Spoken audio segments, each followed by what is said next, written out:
We interrupt this program for a special news bulletin. Throws toward the corner of the end zone. It is intercepted! Intercepted! The Ducks have the ball! To the end zone! Touchdown, Oregon! Mariota dives! Touchdown! They hand it off straight out! C.J. Burdell wins the game for Oregon! Inside the 10! A hat-trick, a touchdown from Justin Herbert! Howard's going to run for it. Time runs out, and that'll do it! Welcome to the Big Ten, Oregon! They storm the field at Autzen! All right, Duck fans, here we go. Welcome into another episode of the Ducks Rising podcast, sponsored by Backer. My name is Zachary and Neel. You know my co-host over there, the one and only Travis Rooke-Ley. Travis, what's up, man? How we doing? Good to be back. Another week closer to football. How you doing? I'm good, man. I'm good.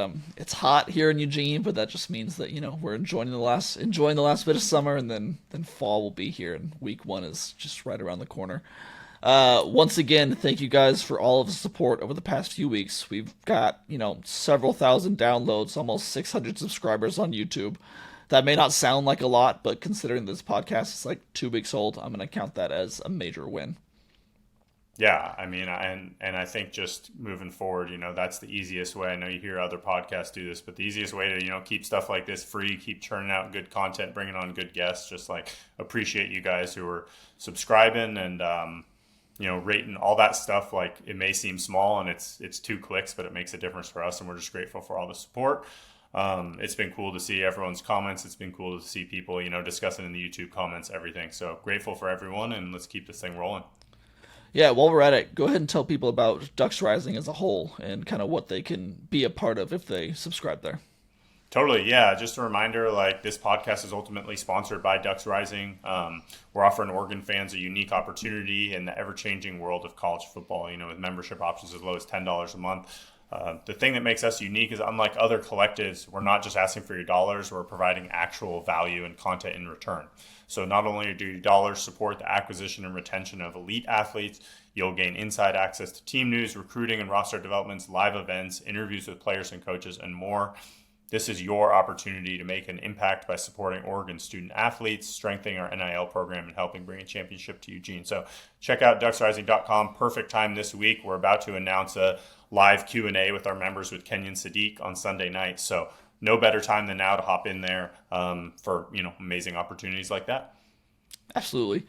All right, let's get into some weekly housekeeping. The Ducks Rising Film Room dropped over the weekend with Jeff Schwartz. Jeff dove into Mekhi Hughes' film from Tulane and broke down what makes him such a dynamic and versatile runner. Travis, what was your major takeaway from that episode?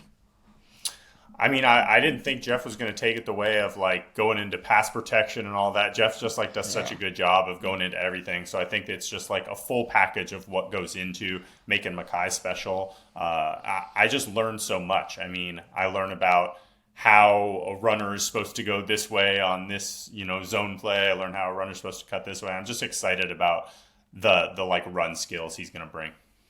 I just love the stuff, you never really think about it, he's on this counter, he's going up to the line and kind of hiding behind the line and drawing the linebackers over to this side, then cutting it back, and it's that's just stuff that the average football fan doesn't always think about. But watching Jeff, you kind of learn why they do this and how these little aspects of a play are, they're minute details, but they matter in the grand scheme of things. Well, and for those of us, I think, who are degenerates like you and me, who are Sunday morning, get the replay on, it's those are the type of things you can look for. And I know, obviously Jeff's going to be providing this throughout the season and giving us those little snippets into, just how to be better about watching the game and understand it at a different level. Yeah, and just a reminder that, those videos are free right now, but once we get into conference play, which is, I believe, week 3 against Northwestern, they will go behind a paywall for subscribers only. So once again, go to ducksrising.com and sign up today. If you have not yet, make sure to check out our Ducks Rising Alumni Corner. Last week, Travis and I sat down with Tyrell Crosby to go over his time at Oregon and dive into, the movement on the offensive line and what he's been doing since his career. This week, we are sitting down with Walter Thurman III, one of my all-time favorite Ducks, and we're going to talk about his time at Oregon, his time as a member of the D-Boys, and what it's been like, since retiring. I'm looking forward to that interview. I think the coolest parts of these alumni corners is you get this look inside the locker room, the program. You hear these stories you never got out. I mean, Tyrell was talking about the Matt Lubick taking down an In-N-Out burger after the 2014 Rose Bowl. It's these little snippets, I feel like, that we don't get a look inside from a fan that's been so special about building up this alumni corner. I'm sure there's more to come this week. Yeah, we do not have an episode of Inside the Pocket with Joey Harrington this week. We weren't able to get the schedules lined up this time, but we'll be back with Joey next week ahead of the start of the season.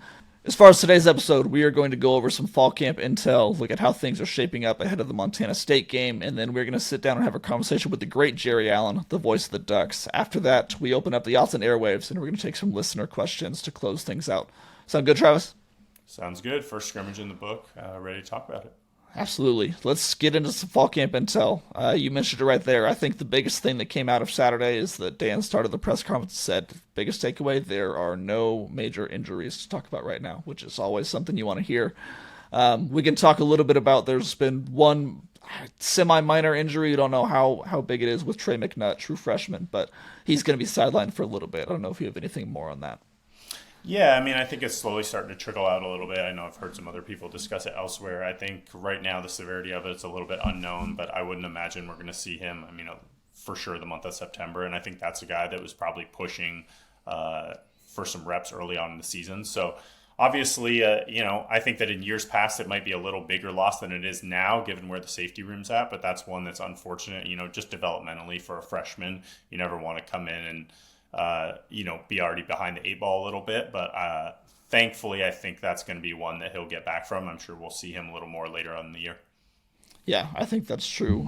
I know that a lot of people are just really excited to see him. Just, you get a 5-star safety, true freshman, you want to see him right away, but unfortunately he'll be sidelined for a little bit. We don't know how long, but he will be making a recovery, and I'm sure he'll have a great career in Oregon. As far as offense and defense go, I was pretty encouraged by what I heard from Dan say this whole week, because on Saturday he came out and said, the defense won the day. They looked better. But earlier in the week he said, the offense got the much better of the defense today. It kind of feels like those two units are trading off back and forth, and that's honestly what you want to have, a great competition. It's not like the offense is just killing the defense. It's not like the offense can't move the ball. I feel like things are sounding pretty positive on that competition. And I would just caution Oregon fans I know there's some worry out there when it comes to the offense and breaking in a lot of new pieces. And so when you couple that with Dan's comments on Saturday, I've seen some commentary out there being worried about this unit. 95% of reports you see these days coming out of college and NFL training camps are defenses ahead of offense. There's just a lot of structural things that play into that. And I think especially when you're talking and breaking in a new offensive line, rotating guys, I think it's just natural for a defense to be a little bit ahead. But man, for somebody who's so excited about the defense like me, and just I feel like this is one of the most talented defense we've had in a long time at Oregon, I can't help but read into the positives of that fact and just get excited about this unit and what's to come. You had an interesting note in your intel piece over the weekend about the tight end position and Jamari Johnson and Roger Saliapaga. Tell me a little bit more about those guys. Yeah, I think it goes back to the conversation we had a couple weeks ago about just the versatility and the expectations within that room, I think, are just sky high. I think you've seen Kenyon Sadiq nationally begin to blow up a little bit, and his conversation and kind of namesake is becoming a national name. But I think there are, 10 seasons in the last 15 years where Saliapaga and Johnson would be a unit we were like, holy crap, I'm fired up about these two. These are two top guys. So I was happy to see, it sounds like Saliapaga's up to, probably put on 10, 20, 30 pounds. As Dan mentioned, you never really believe what they're putting out these days. But this unit, I just think, especially when you're in a year where you're figuring out wide receiver, I just think we're going to see a lot of probably 12 early in the year with a couple of tight ends. And these guys are guys you can split out, play in line. And they can stretch the field too with it. So, man, I'm so excited about this unit. I'm still just amazed that Saliapaga is fully healthy and playing after tearing his ACL late in the season last year. Just like have that turnaround and that recovery. And I think it was, I forget which coach it was. It might have been Maringer last week that said, with Saliapaga, we're having to like tell him to stop a little bit. Like he's trying to do too much at sometimes, and like we're trying to keep him fully healthy and kind of put the brakes on it a little bit. So he's raring to go. He feels good. He's ready to play, which I love. I wanted to talk about true freshmen a little bit because you talked about this in your intel piece again. There's a belief that you're hearing at least that, some of these guys at least won't end up redshirting this year and are going to get a lot of playing time. Trey McNutt was one of them we thought before the injury. We'll see now. But who are some other guys that you actually think could play a major role on this offense or defense and probably won't utilize their redshirt this year? Yeah, I mean, Ja'Cory Moore obviously not going to redshirt for a day, and he'll be on the field early. I think when we go down the line a little bit, I think the other slam dunk is Neel Offord. I think like the size, speed, skill set he brings, corner skills. I think that's going to be one that by the end of the year he's probably like solidly in the rotation. It might take him a little bit, but I don't see a guy of that talent level redshirting. And then a name we've heard and been plugging on Ducks Rising for months has been Nasir Wyatt. I know that he came in light, probably like linebacker weight, but I remember January or February staff mentioning he had put on 20, 30 pounds, and it sounds like he's held that weight. And I just think, to our point about Blake Purchase a few weeks ago, we need like some pop off the edge. I think Tatum, Mateo, those guys are like power. They'll win with power. They'll win with technique. But Wyatt's probably the only other guy on the roster in addition to Blake Purchase that like has that true like twitchy pop off the edge. So I don't know. I mean, I'm not going to be shocked if we're in Happy Valley on the 27th and like it's 3rd and 11 and Nasir Wyatt's on the field. Absolutely. And you said earlier we don't know anymore whether we can trust the heights and weights, but Nasir is listed at 6'2", 230. So he's looking really good. He's got some size on him. Another guy, I know that I'm not alone in this. The photo of Brandon Finney has been kind of circulating online. That dude is so big. I don't know how much he's going to play, if he's going to get in the rotation at all. I don't know where he's at in his development, but I saw a picture of him like, that's a true freshman cornerback. Okay, I like how Oregon's recruiting these days. So let's talk RB splits. We talked to Coach Samples last week. I asked him about his philosophy and if he wants an RB1, RB2 clear split with one guy getting a bulk of the load. And he said, you know what, some years, yes, but when you've got teams like ours where you've got, several guys who could be your lead back, we want to keep them all healthy and we want to keep them all fresh and try and even that split out. So what did you think about that when you heard that from him? Yeah, I mean, I think it goes in line with what we had kind of heard and speculated throughout the offseason. I floated a number for the first 4 weeks of like 40, 30, 30 when it comes to the breakdown of Hughes, Whittington, and I think probably Riggs is in that 3rd spot right now. We'll see how much lower we go on the depth chart, like in those real moments early on in the season. But I think it's all about, you just got to build throughout the year. And I think that's what the number one thing I would take from Ohio State last year, and you've heard Ryan Day and a lot of other people discussing, is like they had a very intentional plan to peak at the right moment. And I think if there's one thing maybe we could take from that, not that we mismanaged everything, but just being very intentional about getting our rooms, especially one like running back where there's a lot of wear and tear attached to it, in the right spot going into December. So, I mean, I just don't see a reason to go over 40% for Mekhi against Oregon State, Northwestern. You see how those games shake out. I mean, that stuff's obviously flexible. You're never going to say, okay, well, we said 12 carries for Mekhi. He's done now, in the game's, 7-point game in the 3rd quarter. But I just think the value of having a 3rd guy back there like DeJuan Riggs, who can handle running back 1 duties and do a good job, will allow for flexibility to build throughout the year and get that room in the best spot in December, which we just haven't had recently. We don't have too much at the wide receiver or cornerback positions. It seems that the staff is kind of keeping a lid on those spots a little bit more than others this year, and that's understandable. There's a lot of competition there for sure to get those starting spots. However, in the secondary, it seems like the safeties are rotating quite a bit. The staff has always says they're going to cross-train players. I've heard a little bit of Dylan Thieneman at nickel. Not that he's playing primarily there, but moving around quite a bit. You're really getting guys moving a lot. So I'm like, that's kind of popping up in my mind as one of the positions that I'm more intrigued to see what the starting lineup is when we get to August 30th. Like, just those three guys, Boundary Field and Star. I'm curious to see who occupies those places, because as we get to, there's been a development with Dalen Austin as well. But before we get to that, just your thoughts at the nickel and the safety rotation.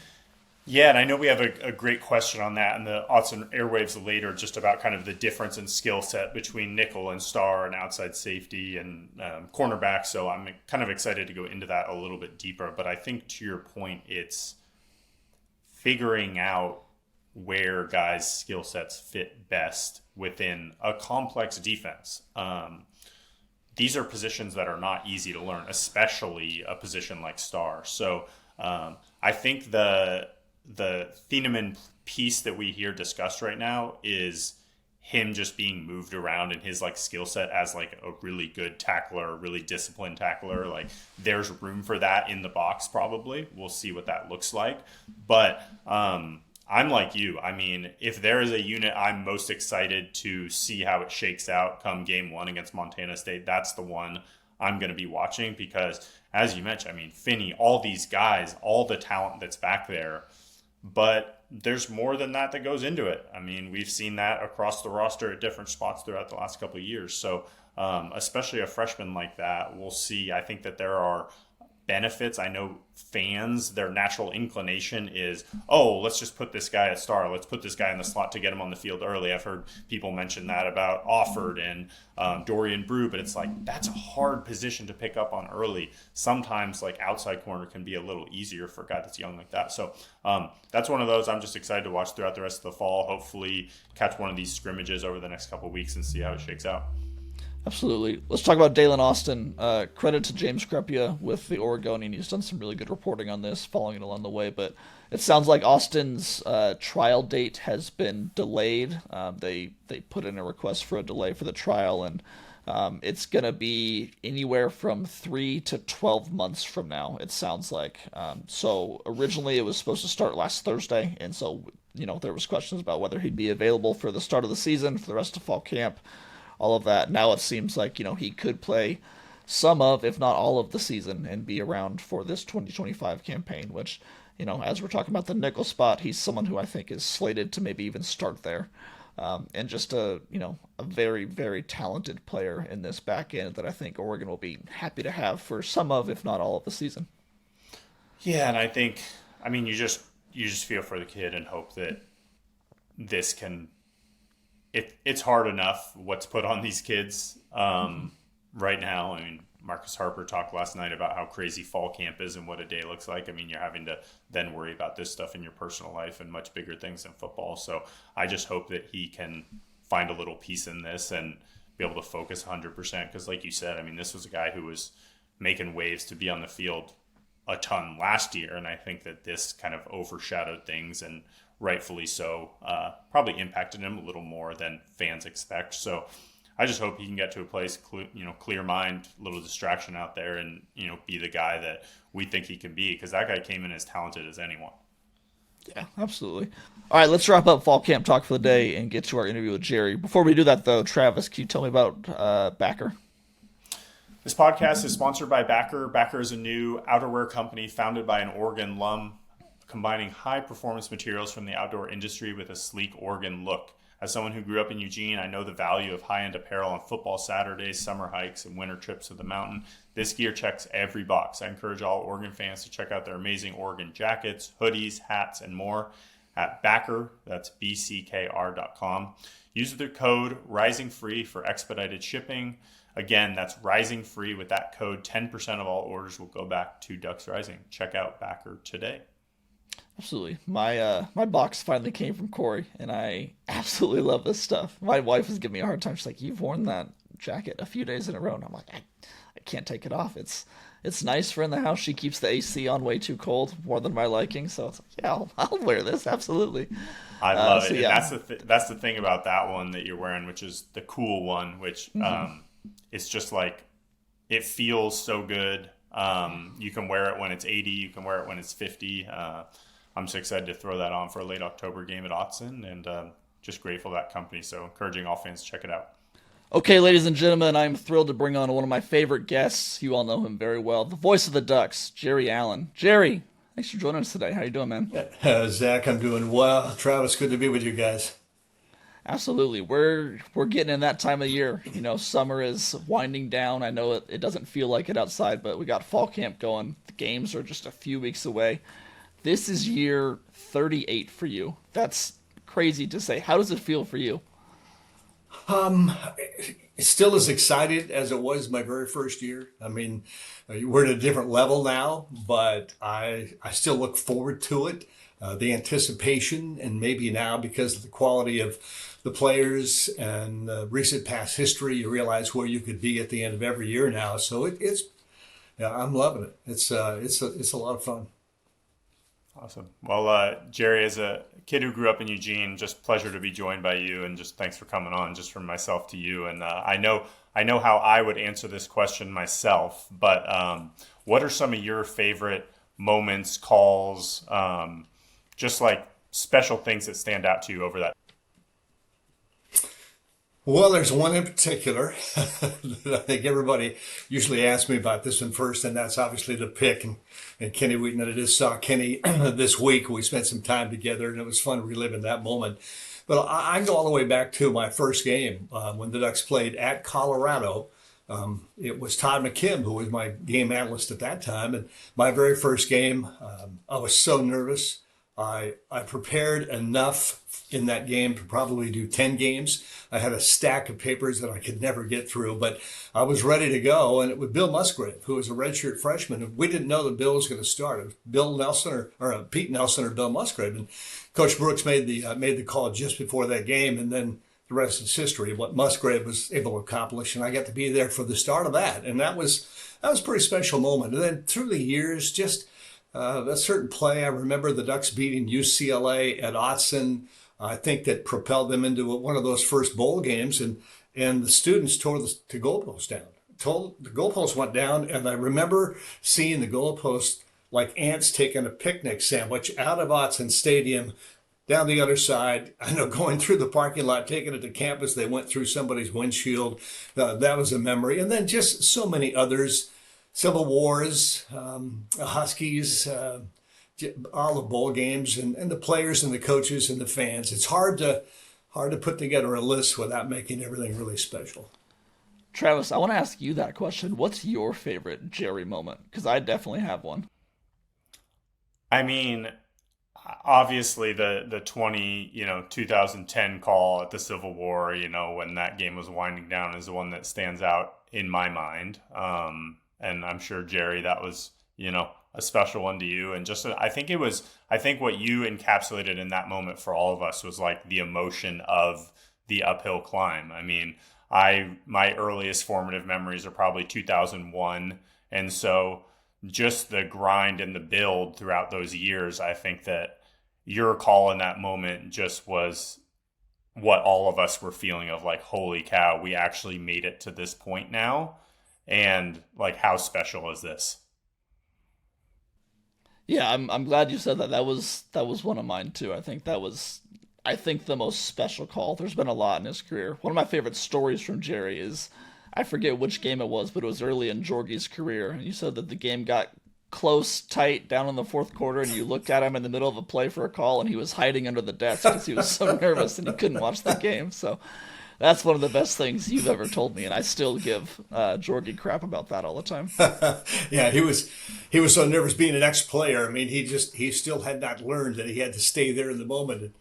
It was a big moment. I said, Jorgie, what's going to happen here? And I looked over, and there's no Jorgie. I assumed he just went to the bathroom, but I looked down. He's hiding under the counter. It was a great memory. That's great. So I want to bring it a little bit more recently. So, the ending of the 2024 season, absolutely a special year. It was, a great season by all means. Of course, the ending left a little bit of a bad taste in everyone's mouth. I'm curious how you look at the past season, and kind of like, when you look at it in the grand scheme of things, how are you going to remember last year?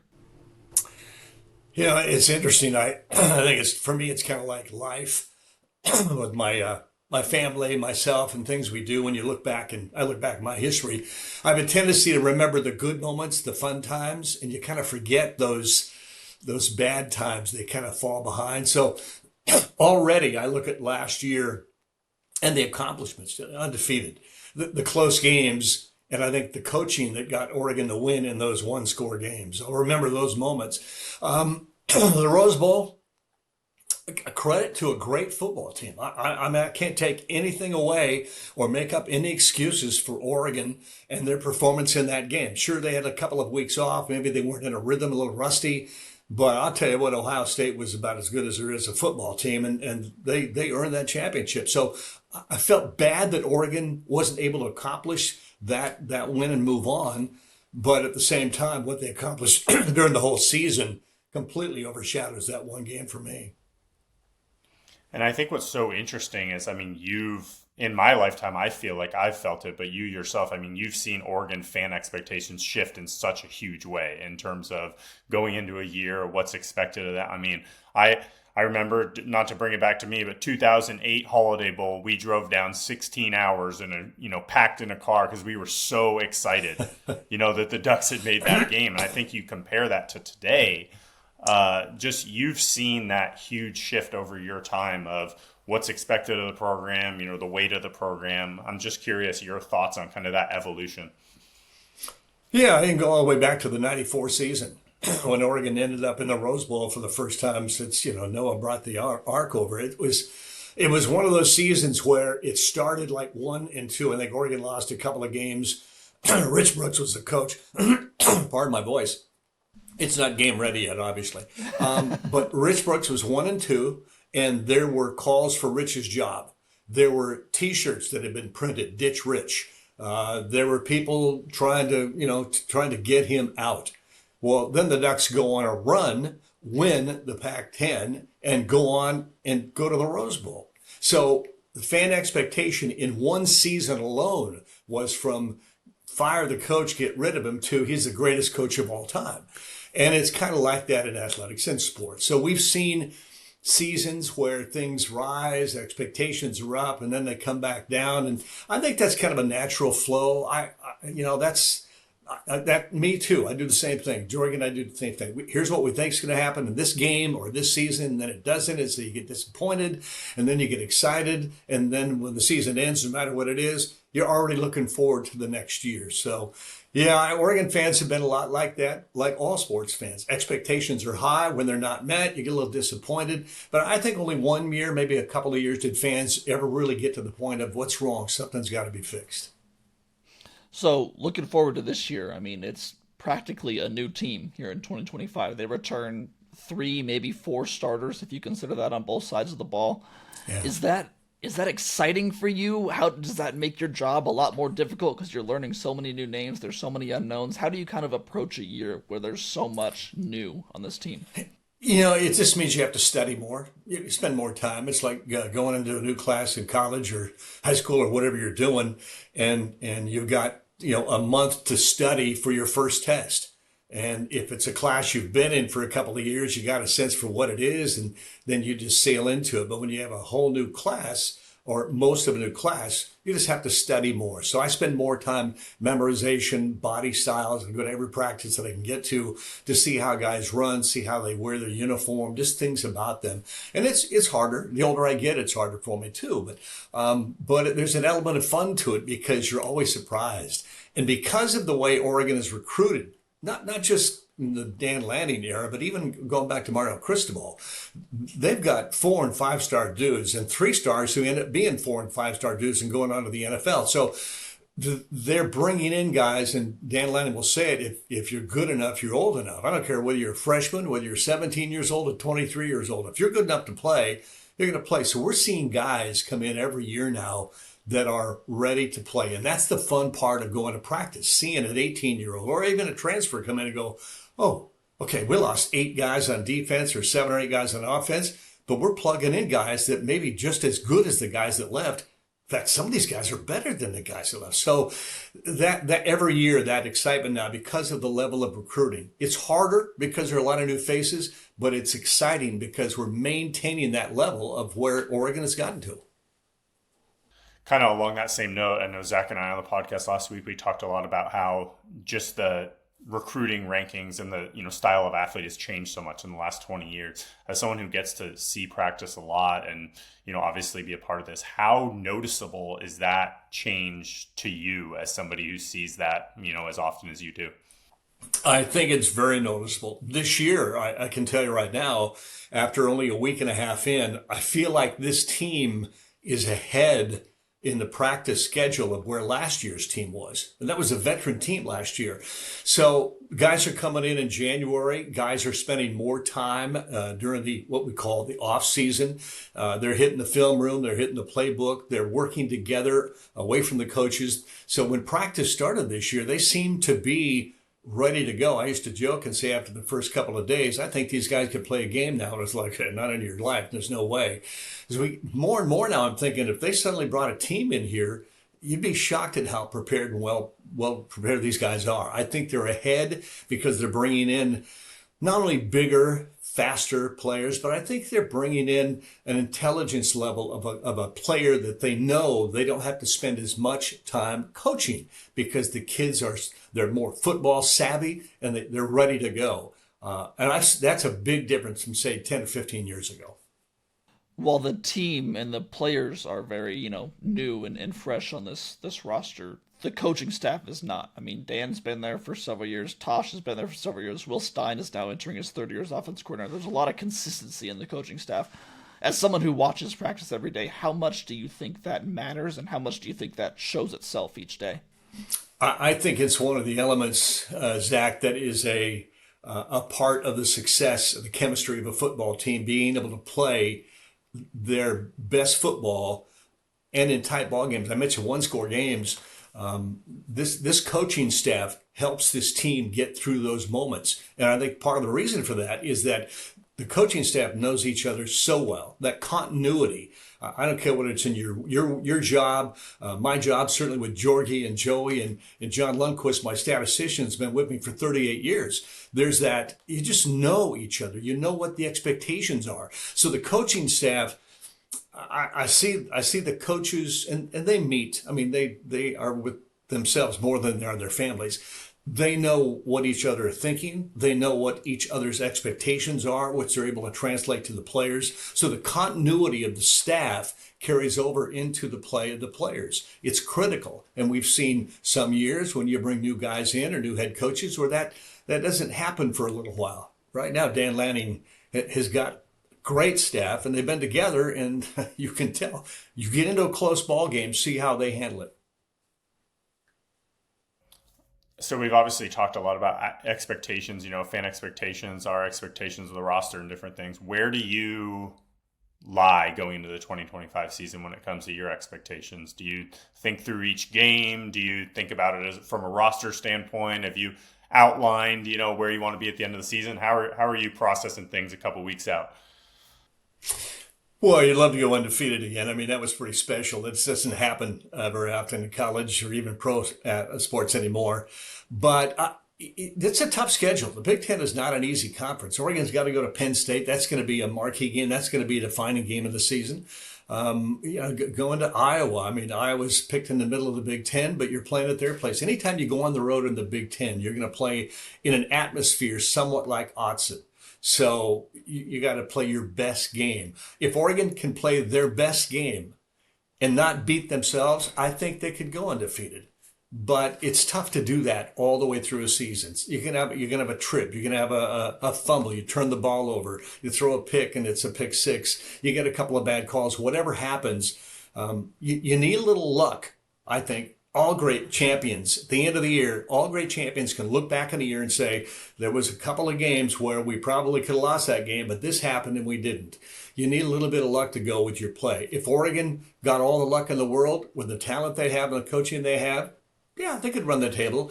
I don't expect that to happen. I think the competition of the Big Ten is too good. And I think somewhere along the way, if you don't play your best game, you could get bumped off. So They could lose a game. They could lose two.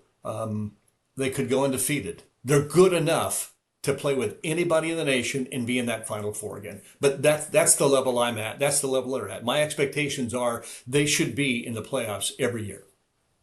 I think that's fair expectations. And going into this year, as we talked with so much youth, there is just that unknown where it's fair to assume that they could slip up every now and again. But they've got the talent to be there in every game. All right, let's get out of here on that, Jerry. We really appreciate you taking some time for us today. I think you know how much I value these conversations. We always get some great insight from you when you come on, so I can't wait to do it again soon, yeah? Zach, appreciate it very much. Anytime, every week, well, maybe every other week. But I love talking about my Ducks and the history and the memories. Travis, great meeting you, and let's do this again. All right, thanks, Jerry. Thanks, Jerry. Thanks. Okay, Travis, once again, we're going to close out the show and take some questions from the Ducks Rising subscribers on the Autzen Airwaves. Again, if you're a subscriber on Ducks Rising, we ask you to write in with a testimonial about why you love being a member and give us a question to answer. Travis, what did we get this week? Yeah, let's get right into it. Question from Josh. I mentioned yesterday that Dan has, through the video content being put out, made us fans feel like we are part of the program, not just a bunch of people who like a certain team. Ducks Rising is the natural extension of that, where not only do we get to feel like we are part of the program, but also have the knowledge that we are contributing to its betterment as well. Love that. Thank you, Josh. Question, who at fall camp, in your mind, has exceeded expectations? That's a tough one. I mean, we just haven't seen any practices. We haven't seen any scrimmages. Do you have one on the top of mind? I think I need to think about that for a sec. I did not read these questions first, so. I think we talked about it earlier a little bit. I think that Saleapaga is an easy one because my expectations were we might need another portal tight end. So I was thinking about bringing in another guy. I wasn't sure that he would bounce back from injury. I know there's been a lot of positive buzz coming out of the spring around Jerry Mixon, and I think that due to Devin Jackson's a little bit of uncertainty around him right now, just coming back from injury, I think that's going to be one that we need early in the year. So I think just the linebacker crew in general, I think is being a little bit under discussed right now. But I know a couple of weeks ago we talked about how confident they were not going to the portal in that position. And I think those guys, including even freshman Gavin Nix, are giving reason for that optimism. Yeah, you mentioned Saleapaga. I actually want to highlight Jamari Johnson. I heard from some people that are watching practice that this guy's really good. I mean, we talked about it earlier that in a year where Kenyon Sadiq is not on this team, Johnson and Saleapaga could be a very, very nice tight end duo. I think Johnson could easily be a tight end one on a lot of teams in the nation. So I've heard he's been out there making some plays, got a couple of nice touchdowns. So I'm excited to see what he can do. That tight end room is so loaded. Well, and he's one of those that I feel like in this kind of star-studded, such high-quality portal class, the Hugheses of the world and the world of the world are being discussed so much that he's one of those guys flew under the radar a little bit, like coming in behind Sadiq, who's getting all the fame right now. I think early on in the year, that guy's going to make some plays, and Duck fans are going to be like, oh, who's 9 out there? So looking forward to that.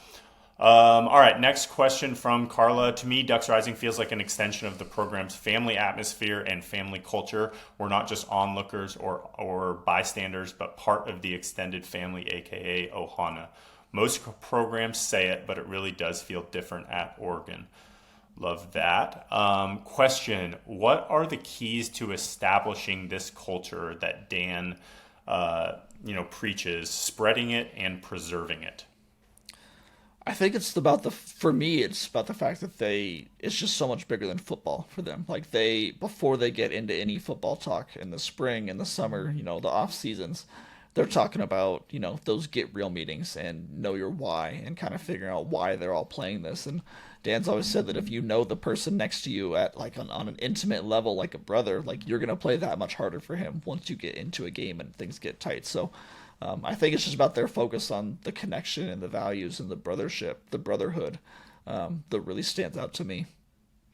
Yeah, I mean, if fans haven't watched last week's, fall camp, I think Under Construction is the name of that series. I mean, you'd be hard pressed to watch that and not believe that this culture is something special. And it's a culture that is obviously deeply invested in and one that's meaningful to players and families and beyond. And I think that anytime you're asking families truly nationwide. I mean, Oregon's recruiting footprint right now is truly as national as it's ever been. And so anytime you're asking, moms and dads who, this is their whole life to send their kids out there, I think you can feel that when you're there. And I know for both of us who have had the, pleasure and great opportunity of spending a little bit of time around the HTC, like that's something that it hasn't always been the case here.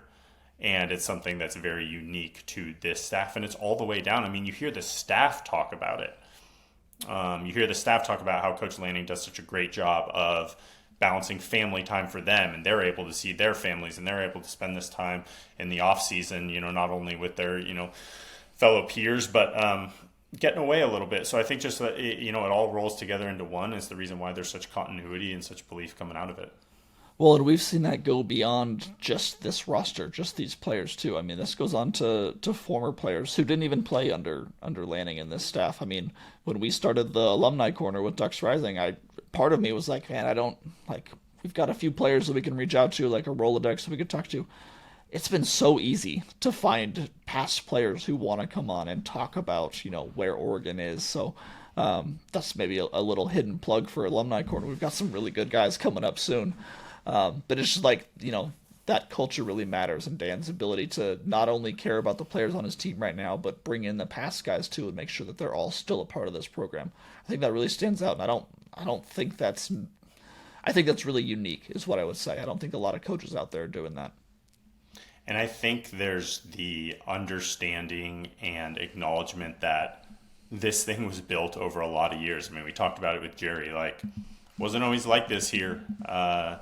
It took, coaches, teams, guys building up through the 90s into the 2000s, early 2000s were crazy years, but also some down years. So it's been a grind to get to this point, and I think one of the best thing Coach does is he acknowledges that fact. And whether you were the kicker on the 95 team or the, Marcus Mariota, there's a home for you to come back here, and you hear constantly alums saying that vibe has shifted around that. Mm-hmm. All right, let's get to our last one. Question from Jake. I appreciate that Ducks Rising allows regular fans to contribute to the success of Oregon football. There's an obvious passion for the team and a sense of community among Ducks Rising members. Question. I would love a detailed explanation, if possible, on the plan for the nickel room and the battle there. Perhaps you guys could explain to me why a guy like Naheem Offord or Dakota Fields, who otherwise might not be a starting outside corner, wouldn't be a good option at nickel. I know it's overly simplistic to want our 5 best athletes, regardless of year, in school playing in the back end, but I'm curious why nickel always seems to be the weakest link for us.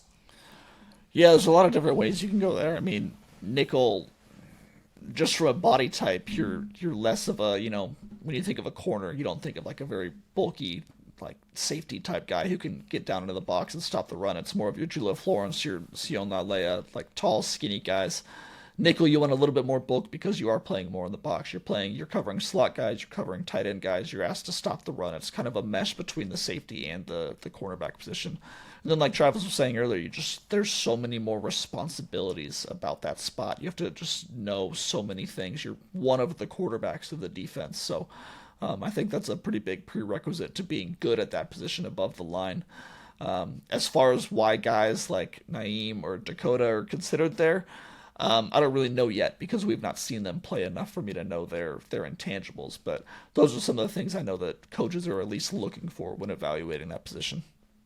Yeah, I think you did a good job of explaining. There's just the skill set just shifts a little bit. I mean, and your things that you don't have experience necessarily doing or have to excel at outside become important. You need to be able to sift through the mud a little bit, which is what a lot of people say. That's navigating, tight ends who are trying to, block you. That's offensive linemen pulling that you're going to have to take on. So I think when we talk about how much Dan has reshaped the cornerback room, you talk a lot about length, speed, athleticism. Those are important in the slot and nickel. Don't get me wrong. None of those things are ever going to be negatives, but the priorities just shift a little bit when it comes to that, and you have to find a balance of a guy who's willing to, stick his neck in and make a tackle, which isn't everyone. There are some guys who are just like outside guys. I'll lock a guy down, but I don't have a whole lot of interest in taking on a 250-pound tight end and making a tackle. So it's just figuring out, who's got the mentality for that, whose skill set blends best with it, and who's just a better outside DB. There's a big difference. So obviously the staff knows the priority of that. To your question, I know it's been a position that we've struggled at for a couple of years, but it's also a really hard position to find. It's not like we're the only program out there that's struggling to find, a fourth or fifth DB who can guard an NFL slot wide receiver. Yeah, it's like trying to find like a perfect quarterback / linebacker / safety in one body who has the mentality to stop the run, but can also get out in the slot and cover tight ends and navigate that whole scene. So it's definitely not easy. I think that they're the right body types on this roster, though, to fill that need. Yeah, and I think that we're close at that position with Dalen Austin, like we discussed earlier, and with a couple of guys behind him. And I think some of the flexibility that this safety room does provide, like we talked about, I feel confident saying that I feel the best we've been at this position in the last probably 4 or 5 years. And there's depth there, and this staff isn't going to leave any stone unturned. And if a guy like Offord or Fields ends up being the best option, like there's no reason they're not going to give him a shot to do it there. There's just a little more that goes into it than fans might realize. Yeah, I completely agree on the confidence in that position this year more than we've had in the past. All right, let's wrap it up there. Just another reminder, if you're listening to this, check out Jeff Schwartz's Ducks Rising Film Room, which dropped over the weekend. We also have the Ducks Rising Alumni Corner with Tyrell Crosby that came out. Another one coming this week with Walter Thurman III. Again, while this podcast and these separate videos are free right now, once conference play begins in week 3 of the season, the videos are going to be for subscribers only. If you aren't hooked up with Ducks Rising yet, now is the time. Head over to ducksrising.com. Sign up. Remember that 97% of all proceeds are going back to the athletes in the form of NIL. So it truly is your best way to help contribute to the team and help Dan Lanning bring a championship to Eugene. Our plan is to be back next week. We will continue our preview of the season. We will have Joey on next week for another episode of Inside the Pocket and more videos with Jeff and the Alumni Corner. Those will continue to churn out. Travis, do you have anything to add before we get out of here? Nope, just excited to keep this thing rolling. Encourage fans to check out those other segments. Check out this Sunday night. Become a member at Ducks Rising. Hear from Kenyon Sadiq. This guy's about to blow up. He's like the best dude. So we'll see you there. All right, check us out on YouTube. Find the Ducks Rising podcast on Apple or Spotify. And if you'd be so kind, give us a rating and a review. That really helps us build this thing. You can follow me on social media at Zachary C. Neel. You can follow Travis at Travis Rooke-Ley. But most importantly, go over to Lockerverse and check out Ducks Rising. Subscribe now and support the program. Let's rise together. We'll talk to you guys next week.